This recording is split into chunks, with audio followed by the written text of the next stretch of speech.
Good morning and very warm welcome to all of you. Today we have gathered the best minds from the industry to deep dive into this, wonderful topic. But I think the hall is full, so a huge round of applause for everyone who is present in this hall. Yes.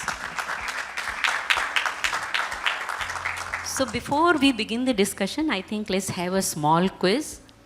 Do you have an idea who actually introduced the word omnichannel to the marketing? Any idea? So according to various reports, it's Leslie Han from International Data Center who coined the word for the first time in 2010.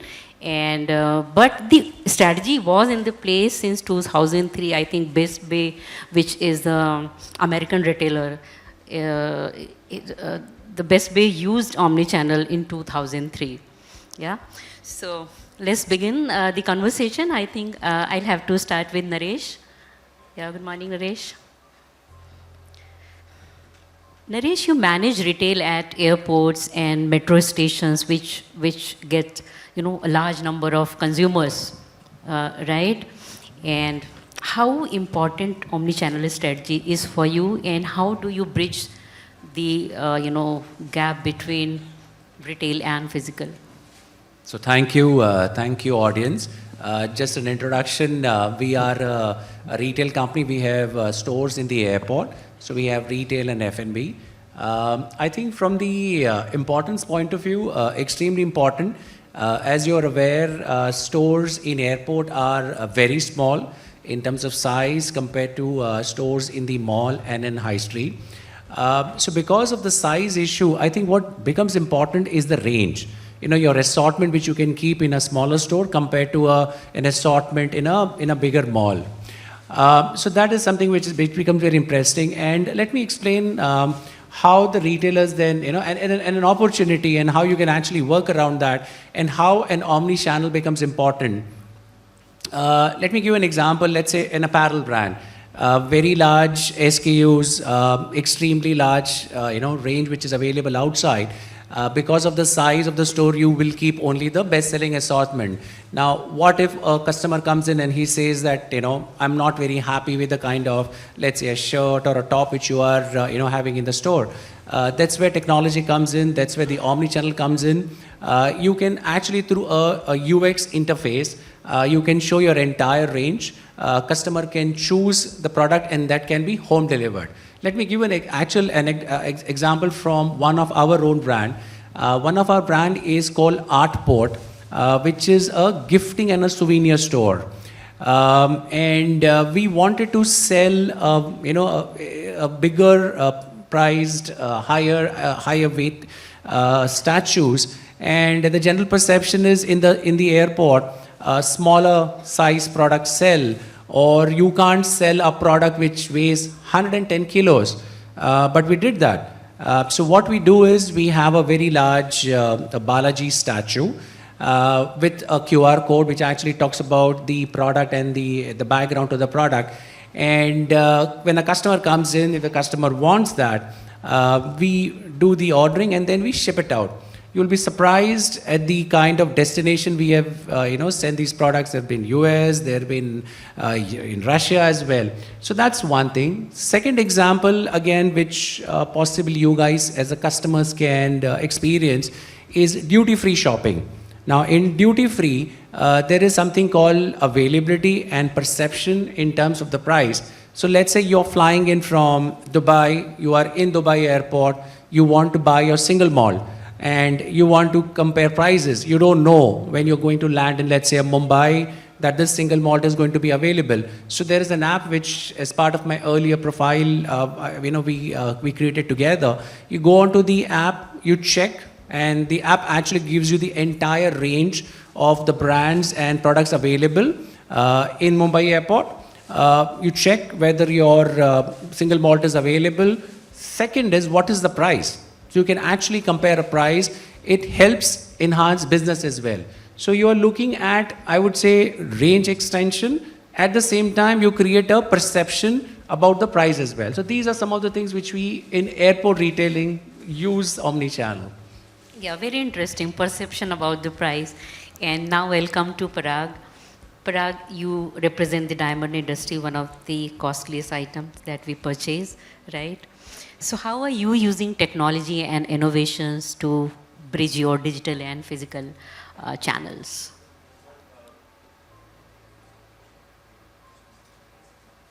Hello? And the perception Yeah. of price that Naresh mentioned. Sorry? And the perception of price that Naresh Yeah, so, mentioned. so that's too many questions, I would say, together, because diamond is all about perception, and that's what we always say. And the myth about diamond is getting broken, and we were amongst the first ones to start there, where I always believe that diamonds, more than the store value, has a snob value. And it shows the value of who you are rather than the actual price of it. So coming back to the question of omni-channel retail, so I think retail is all about detail, and when we talk about omni-channel, it's not only about opening up new sales channels, but keeping everything in harmony. Because though discovery of brands are happening online, and your search engine optimization needs to be top, your Insta content or any content for that matter which is engaging is the only way to drive traffic and get reach, because reach today is the most expensive. And again, when we talk about luxury, people are really not buying luxury, they're buying the experience.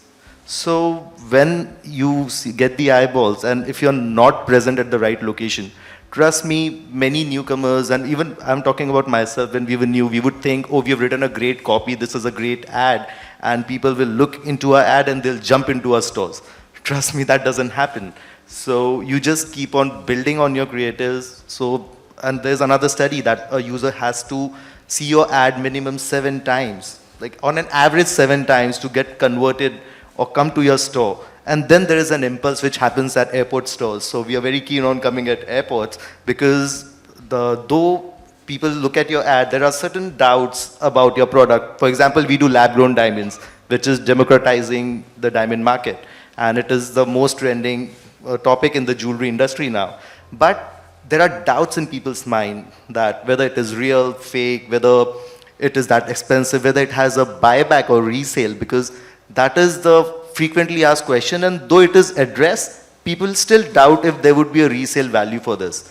And those doubts cannot be satisfied unless and until they step into the store, look at the collection and change their mind. Because with women, what happens is, even if they are not agreeing with the concept, the moment they try something, it changes. So that's where the omni-channel play works, when there is harmony between your brand positioning, product placement, and the impulse buy. Yeah, very true. Parag, I'm adding one more question. Can you please quickly tell us about the resale value of diamond? I mean, does it have? So first, let me ask you, have you ever sold back your diamonds? No. Exactly the point, because women want to buy more diamonds. And trust me, we've written it on our website that we are the guys who know what women want. It's a big claim, but but the answer to that is yes, they want big diamonds and love, that's it. So for coming back to the resale value, it's the assurance for the husband that I'm putting your money in the right place, and the husband knows in the head that it's an expense, but it's a brownie point. So that's how it works. So the convincing is for the husband, the buyback, not for the woman. Okay. Wonderful. So now coming to you, Aarti, you are sitting at the World Gold Council, you are India head.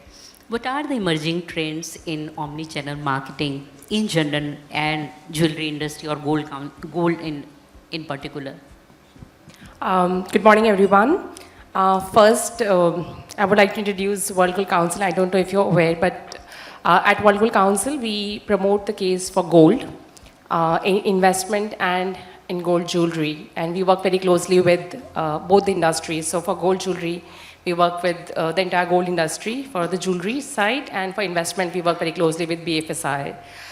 It's a great question on the trends. On omni-channel, the first thing that comes to our mind is something which is absolutely unified, a consistent customer experience. And it has been there for the longest time. I'm actually surprised that it's coined in 2010, and thanks for the information. But I do remember that for the longest time, from the sending out SMSs and emailers long back, and then the personalization started. I think omnichannel has been there for the longest time. And when we look at the trends, We haven't seen any new trend come in, but what we've seen is the evolution of existing trends, and I will talk about some of the trends. The first being personalization and customization. I think that's at the heart of the omni-channel, and that's what facilitated it in the biggest possible way. From omni-channel perspective, it exists in-store, physical, you have digital platforms, you have social media apps, you have own brand apps.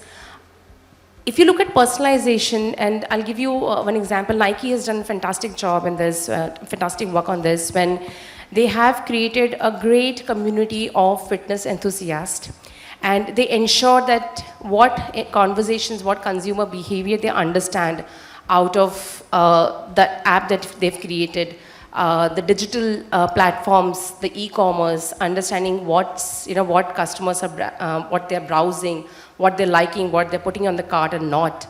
And also looking at in-store, they have integrated the entire world of different platforms and offer highly personalized solutions, products, whether it's in apparel or shoes. They are able to do that because they have deep understanding of all the platform, all the consumer insights, and they're able to read it and then provide a cohesive experience. When we talk about omni-channel, it's very important to understand that as marketer, we keep talking about different channels and how do we integrate them. But from the Gen Z, which is going to be almost contributing to 36% of the business in near future, for them, it's just one window. They're not looking at you in different way. They are looking at you in different, it's all one, whether it's in-store and whether it's digital app. So it's very important to ensure that the personalization across all the channels, you understand that and provide the personalization. And with advancement of technology, it's not personalization is nothing new. It just happened that with advancement of technology, we are talking today about precision targeting, we're talking about hyper-personalization. We're able to understand the consumer that much more and then therefore cater to their requirement, their need. And also a lot of times proactive approach that maybe sometimes consumer level don't even know what they want, and we're able to provide, because understanding the inherent conversation and the deep-seated insight, if you're able to understand that, probably you'll be able to proactively respond to it. The second is advancement of technology. Bindra has done such great work, whether it's artificial intelligence, AR, VR. I think there's been so much of progress which has happened, and I would like to take one example from my industry, Tiffany and Cartier, one of the master classes on omni-channel. Especially if you look at Tiffany has used a technology called ray tracing technology, which actually they have borrowed from the video game industry. Look at the cross-pollination that's happening in the field of technology. Now what it does is it actually catches the light when the product moves, when the item moves, and because of that what happens is they've used the try-on technology. So try-on has been that they are the actually pioneer in the industry. Initially it used to look very superimposed, but today if you see with this technology it looks almost real. And with this intervention in technology, the virtual reality, they are able to kind of cater to, enhance the customer experience and cater to their, needs. So it's not just the in-store experience, it's also they're able to kind of block the inventory at the store level and make sure that, if you've liked some piece or set of pieces, you can literally book an appointment, you can literally block the inventory and able to cater. So yeah, this is just one use case, but there's so much advancement that has happened in the field of technology that it's really kind of made unprecedented impact in the field of marketing. Two more things which I would quickly touch on is, one is conversational commerce. There is so much conversation that's happening, whether it's WhatsApp, whether it's voice assistant, whether it's chat bots. There's been so much of progress that's been made, but I think over a period of time through the technology, what's going to happen is to understand the voice, especially in the voice side of it, to be able to understand the prompts well and the language. If you understand the natural language pretty well, you're able to cater to the customer a lot better. In case of chatbot, as per the estimate, 80 to 85% of the conversation has shifted to chatbot, because it is that transaction, it is that function, and chatbot is able to cater to all those conversations. So that is another field which I believe that is a trend which is here to stay, and it's going to keep getting better thanks to the technology. And the last one I believe is the social commerce. in last 2 decades, we've seen two big disruptor. One is e-commerce and second is social media. And with social commerce, both the disruptors come together, whether it's Instagram, Facebook, TikTok globally. They have done some tremendous work on social commerce and directly making it happen that, whatever you like. So in case of social, it's not just transactional, it's highly engaging because you are interacting with the influencers, your family and friends, even UGC, your user-generated content. There's so much happening in this field, so you're able to kind of use that and push the right kind of product and facilitate right from the social media to be able to buying the product. I think this is something which is a great disruptor with the recent time, and this is something which is here to stay. So yeah, these are some of the technologies, some of the things which I think have been there and will continue to be the trends in Omnichannel. You shared very important points, and I think understanding consumers and conversations are very important.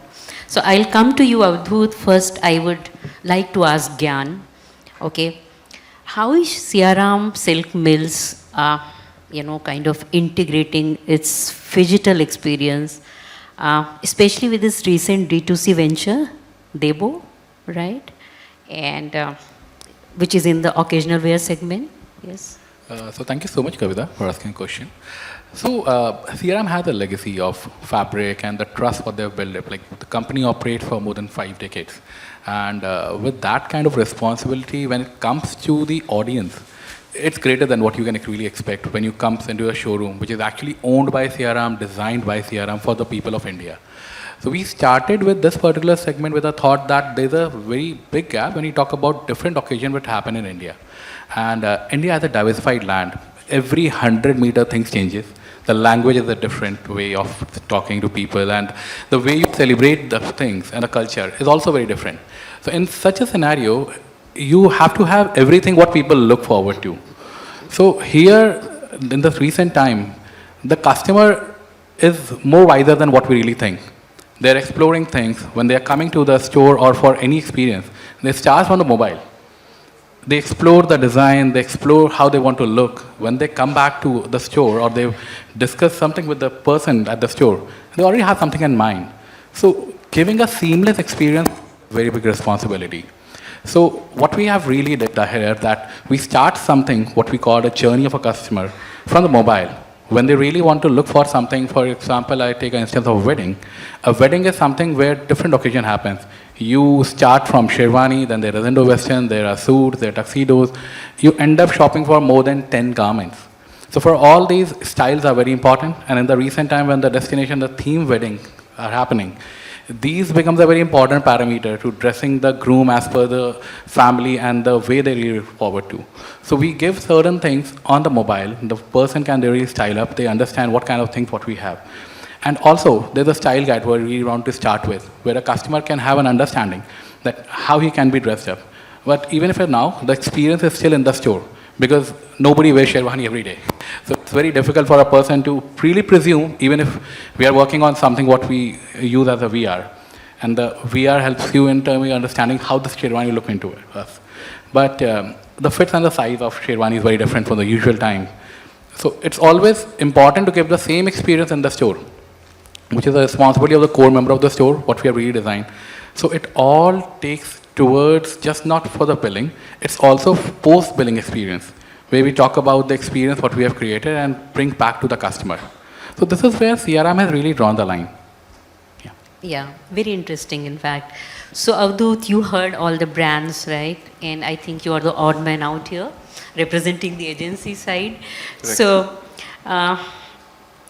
everyone talked about, how to kind of seamlessly bridging the offline and online channels. So how do you unify the offline and online channel data for retail customers, and any success stories if you can share? Sure. First of all, thank you for having me over here between all these think tanks from the industry. I think I've been hearing a lot, the Omnichannel is now the buzzword, and we are the ones who basically enable brands to kind of converse with their customers using an Omnichannel platform. So just talk about Root Mobile. We are the world's leading cloud communication platform, and we enable brands to converse with their customers on the mobile front. all the channels such as your traditional channels, legacy channels like SMS, email, voice, and the new age channels such as WhatsApp, RCS, your chatbots, right? So we, as a CPaaS player, play a very important role in unifying the offline and online data, and because of the ecosystem that we are in, right? So we sit exactly in between the brands and the customers. To give you a very simple example, right? A consumer walks in the physical store, they purchase something, and a follow-up is sent to them via an SMS, or a promotion is sent to them via WhatsApp. So, one of the success stories that I'd like to highlight where we have done this unification is we work with a retail brand out here in India. One of their problem statement that they mentioned is that they were not able to tap into the offline consumer base of theirs, even after giving good discounts. So what we did was we created a small campaign. It was simple yet effective. We kind of created a buzz for these online consumers saying that, hey, there's some sort of surprise discount going on in your nearest outlet. So why don't you just walk into the outlet and you'll get to know about this information. Consumers, the offline shoppers, they went to the outlets and all they had to do was just scan a very simple QR code using their WhatsApp. They scanned the QR code, they had to fill in just very small information, just 2 or 3 fields, nothing too overwhelming for them. And then they got their discount code via WhatsApp. And then they went ahead and redeemed that discount code. So in that way, we are able to basically tap into these offline consumers, get the right data, and kind of map it with their with the online customer base as well. Again, another small example is for those offline customers, enrolling those offline customers into loyalty-based programs and giving them as simple as a e-voucher or e-loyalty card on any of their preferred channel. Huge job, I guess, matching millions of consumers, right? So coming back to you again, Naresh, now we are moving on to the second round. And so we are seeing, a lot of media platforms, so much exposure to consumers. How do you see consumer behavior, evolving over the next 10 years? If I have to put my neck out, and this is how I imagine, I think, let me give an example on F&B. Right, all of us, we go to a restaurant, and all of us have our own peculiarities, right? And now I think the physical menus have been replaced by QR codes. So you actually scan them, and then you order. But it's very boring. What most of the restaurants have done is they just scanned it and they've given it to you, right? And then you choose. So it's just a physical which has been replaced into a digital format. What if it was interactive? Yeah. Let's say you want to order, some dish. Let's say mushroom masala, just to take an example. Now, some of you may like the spice a little to be more. Some of you may say spice to be a little less, salt more, less. And what we actually do is we tell the server and say that, okay, when you make it, please ensure that the salt is less, or the spice is more, or the spice is less. What if you could actually make it you can actually customize it. So, when you open the menu card and let's say you select mushroom masala, and in that it actually gives you the salt content is, let's say, 2 tablespoons and spice, and then you actually decide and say that I don't want salt, or I want it lesser, and I want more of green chilies versus, black pepper. It will make the food exactly as per your taste. Otherwise, you're dependent on the server and his ability to communicate to the chef, right? I may say I want less spice. Less to me is something else, and a less to, let's say, my colleagues here would be something more. So it is going to be very interactive and very, very customized to an individual taste. That's one. Second, I believe when I look at from a physical retailing point of view, the largest, retailing from a category point of view is food retailing, right? Groceries and convenience stores and all. I see that as a business model which is going to get disrupted. I feel that people will have 2 kinds of products, or FMCG or non-FMCG products, which they will buy. The regulars in terms of your toothpaste and your soaps and things like that will be through e-commerce or quick service industries. However, they would also go out and look at products which they would want to experiment. So it could be, let's say, a new seasoning coming in. You would actually go and say that, okay, these are the new raw materials which have come in, or an ingredient which has come in, and it will be live. So rather than today you go into a supermarket and say, okay, you look at the labels and you buy, there are going to be live stations. People will go back. So the whole food retailing is going to be extremely experiential for niche product. So today the niche will become the mass, and the mass will go online. That's how I see this. Very interesting insight indeed. And Parag, now coming to you. So you are selling a niche product. So I wonder how you strategize for Gen Z and how your strategy will be going forward. Well, so if I have to talk about the current market trend, then in general, the affinity towards jewelry comes much later in life, after you have arrived on a certain level, and 35 plus, I would say, or the marriageable age. With Gen Zs, it's about instant gratification. They want everything instant, and I think that's been the reason for the rise of quick commerce all around. Plus, the preferences with Gen Zs towards spending now is more towards brands other than jewelry, because for them, store of value more than diamonds and gold is the brand. Like getting a LV, a Chanel, a Dior excites them far more than this, or rather spending on experiences. So one thing comes close to them when maybe it's engagement rings, which is one sector we focus on. So we, more than a lab-grown diamond brand, we are an engagement ring brand. People come to us for the sustainability angle, for the blood-free diamonds, and the level of customization we do with engagement rings. Because engagement rings are too personal. Like, you'll be surprised, there are brides who come and tell us that I want the engagement ring band to be only 2 mm and 1.97 mm will not do. And they come up with certain ideas about it, that it should be whisper thin band, the rock should be big. So these ideas are all coming from their research on Google or the world trends. For example, currently oval shape is really trending across the world, and it has to be stacked with multiple bands. But with Gen Zs, more than the diamond or the generational wealth of passing diamonds towards others, they come into house parties which would go with their outfit. Like, I was listening to Mintra's Yasimo, your pitch about Mintra, and this is exactly what we follow with Gen AI-led designs for Gen Zs, what would appeal to them. So it's all about the look more than anything else for Gen Zs, which matters. So they don't care about the buyback, resale and all of that, when use and throw or the US economy is more in play. Like today also, if you look at the jewelry market in the US, nobody talks about buyback and resale. हम Indians को ही है वो बस. So Right. even though the hardcore programming with us millennials is about jewelry having some store value, Gen Zs in the next 20 years, it is going to evaporate. Very interesting. And that's the reason POM Trent is coming up with lab-grown diamonds with silver, with ticket sizes 5,000 to 10,000. So that is going to be the spot where Gen Zs would buy. But with us, it's more of, we'll have to have different kind of designs. Like we are doing a lot of brooches or styling elements, watch charms, like the one I'm wearing here. So these products appeal to Gen Zs. Okay, very interesting in fact. You mentioned about oval is trending, right? So I think I am many generations old because I am not aware oval is trending. Okay.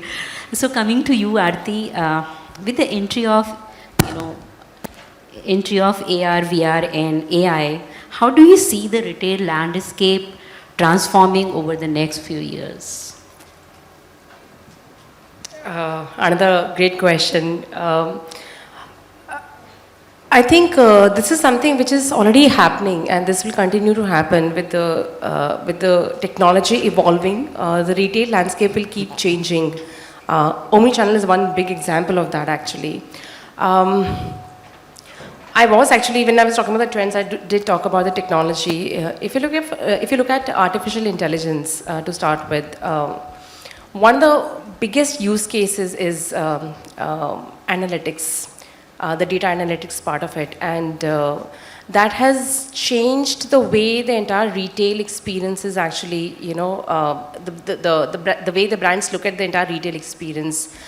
The ability to understand the amount of data which is available today through all the digital channels, social channels, and the ability to be able to kind of use the data and predict trends, inventory management, cost efficiency, that has completely changed the way the retail experience is today. It's not just about what you have in store, but it's also about what you have in digital platform and how do they complement it. And this will continue to happen. So today, the penetration, at least I can talk about jewelry industry, gold jewelry industry.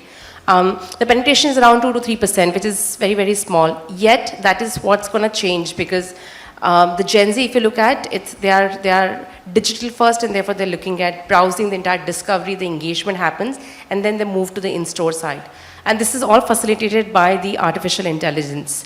One of the case studies which I was looking at is Sephora. I think they're another big masterclass in Omnichannel strategy. They have a huge community, highly engaged community. And when you look at, the amount of insight they have of their consumers, they know them in and out. And when they go to the store, the extent of personalization, and not just that, the extent of personalization that's happening because of the data analytics that's in place, but also when you go to the store, they're able to kind of give you highly customized solution, the product recommendation, only because they know you so much better. And of course, there is another technology which is AR and VR, which is in play here. And that's something which has completely changed the way consumers interact with the brand. Another example is actually IKEA, which is they're able to actually visualize, if you're buying something, they're able to kind of give you complete visualization of how that particular piece of furniture going to look in your house. And that's something which has been so disruptive that there's always this confusion on, okay, I like it, it looks great, the television or the furniture looks great, and when I go back home, it just doesn't fit in. But I think with this technology intervention, they've been able to kind of bring in that physical and digital world together and give you the right solution, what probably you would look at. So with that, if you look at all these different technology coming into place, the retail landscape will keep changing, because if you look at consumer at the heart of everything that you do, and the way the customer changing, especially looking at Gen Z, I think it's very, very important that, we don't see it as in-store experience or digital experience. I think in a lot of conversation I hear it's online, offline. I think it will all integrate. It's going to be all seamless, one thing, which probably as a solution we can offer. And for a consumer, it's just the brand. And with that, I think the retail experience keep changing. So I don't have a clear map of how it will change, but I think with more and more technology coming in, the more use case is coming into play. I think the retail landscape, and retail is not just the in-store, the entire platform that exists, everything will keep evolving. So. Yeah, things are actually changing very fast. By the time we understand one technology, another comes, right? So Avdut, coming to you. So as we all have seen, how virtual shopping is evolving, over the years, how do you see CPaaS, adapting to enhance immersive retail experience? Sure. I think, as everybody rightly pointed out, we have seen like a paradigm shift in the way brands are communicating to their consumers. If you go back, a few years back, it was just plain vanilla SMS or email or voice blast with a hint of personalization, let's say, Dear Avdut, right? And even at that time, you used to feel, oh wow, this brand knows me, right?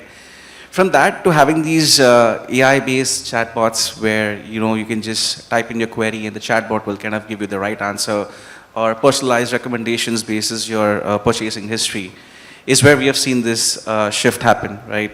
I'll give you a very classic example or a case study that we are working with. So one of the brands that we are working with in Middle East, so they had a problem of their online consumers, returning back the products or exchanges because maybe they're not looking good into that or because of the size.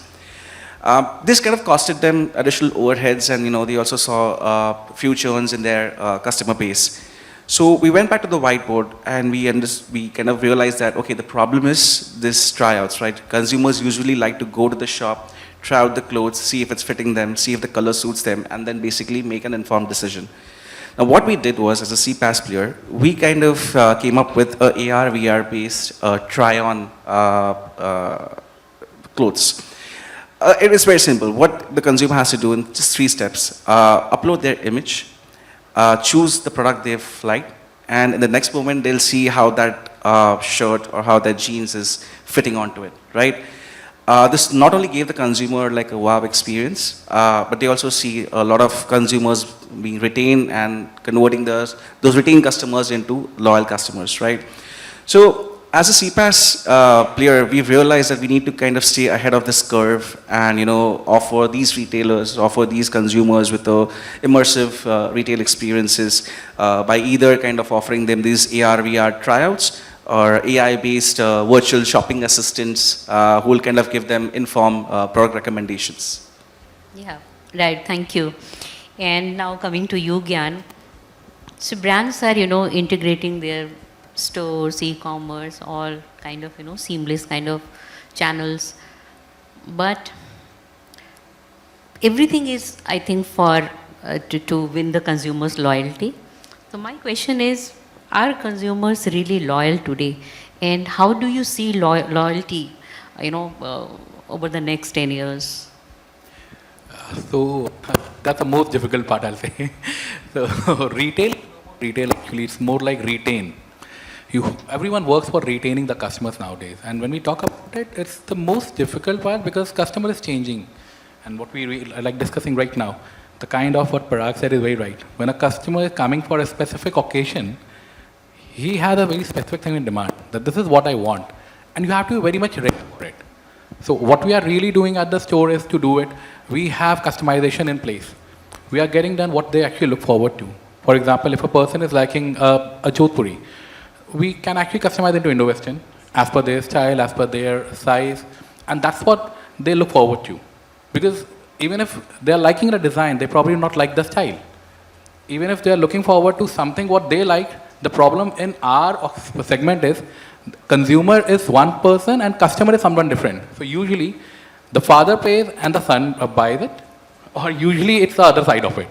So it's very difficult to retain the customer when there are two different people involved and with two different generations. And with such a part, if you are working towards the customer, keeping your ears open, listening to the customers, I think it's not very difficult to do it. Yeah. Any questions from the audience? Anyone would like to share insights for loyalty, consumer loyalty?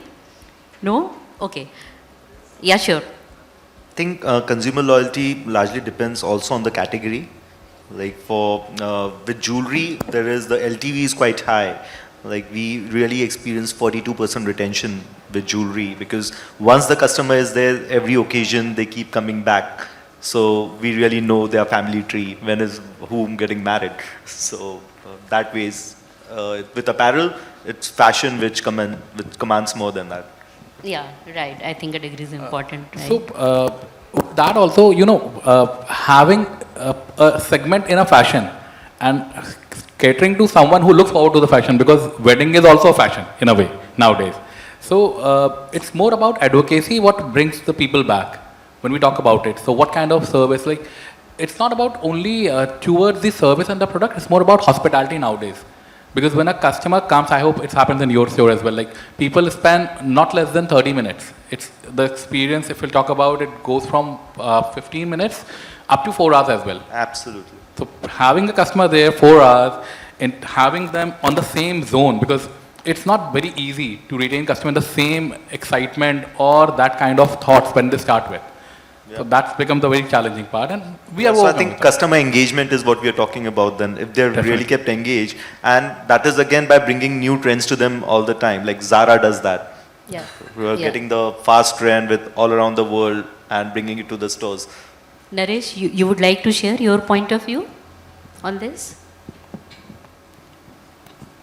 I think customer loyalty is, and when we saw the entire Gen Z presentation, I think it was a very impactful insight. What I could see in the Myntra presentation was they actually removed the brand. So if you actually notice what he said, that when he was talking about the Gen Z customer, and he said we've removed the brand, we actually put the product on top. Now, so there is no loyalty in that sense, right? The customer is not looking at from a loyalty point of view. For him, it's the product first. And he also spoke about customer reviews. He spoke about peer, and how important it is to actually fit in, and if there is a belonging to the community, and then what is the community talking about? So I think the conventional knowledge of loyalty will get redefined.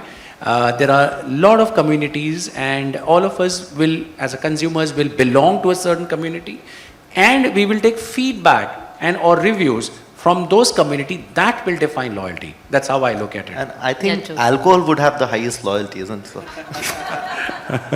Actually, on the alcohol, so as part of my earlier job, and since we are talking loyalty, so when we were creating a brand, we used to do blend testing, right?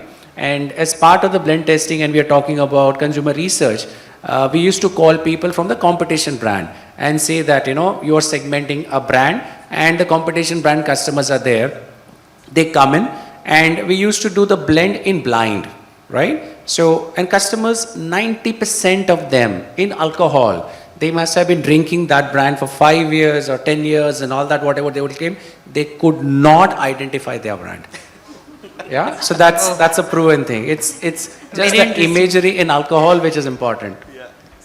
Very interesting. That's also a classic cola war, right? I mean, there is so much of a strong brand loyalty, but actually, when you look at the blind test, they're not able to differentiate between the two. On loyalty, I personally believe that today it's a tall task for marketers in today's world. If you just look at brand in isolation, to expect consumer to keep coming back is really aspirational. But I believe that a lot of brands have done great work in developing and creating an ecosystem. Volkswagen is one good example. If you look at across their cars, from Rapid to, I think, Octavia to Super. What they do is that the way they engage with consumers, their own customer, and ensure that, that continues. And therefore, they know that when there is a time, they remain in the ecosystem. So there's a high, and I think you were talking about customer engagement, that, beyond your product, and I'm not talking about the servicing side of it, the post-sales cycle. I'm talking beyond that. How do you keep them engaged? How do you create a community? How do you go beyond and ensure that the customer stays in the ecosystem? And therefore, when it's time to switch, it's not any other brand, but within their own line, because they just love your brand. So I think creating an ecosystem is what probably is a bit of a differentiator. If you just stick to the brand and the services, the immediate services it offer, it's really difficult. Right. So on that, what we do for one of the things as the free services, free polishing and resizing, free repairs is something women love. They would buy a 5 lakh diamond, but they hate to pay 500 rupees. So making charge free always wins with women.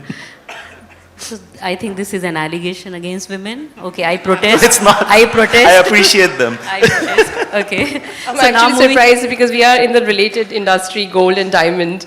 Yeah. And your views is very interesting. Right? Especially about your So we customers. never charge them. And it was given to my mentor from TBZ once, and he told me never charge women for any repairs.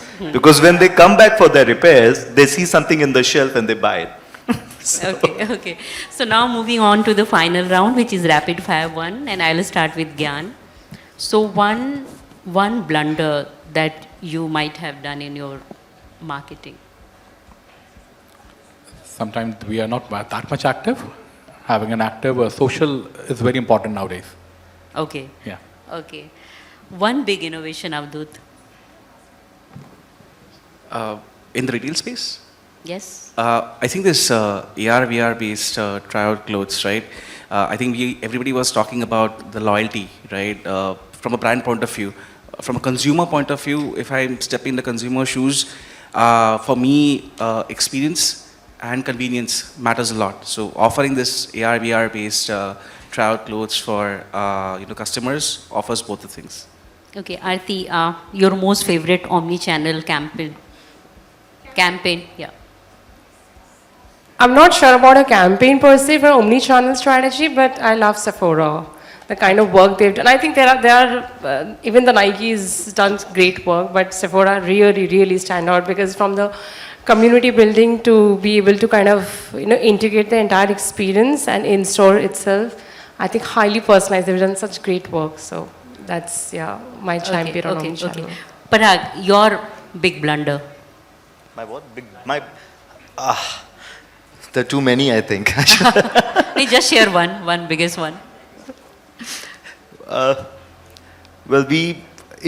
I think the big blunder was we were way ahead of time when we started with lab grown, when the prices were way too high and the market wasn't ready for it. So it really went like this when 5 years back we started and no one really knew about lab grown diamonds, and we used to go to people, oh, this is a diamond and it's not natural but it's real.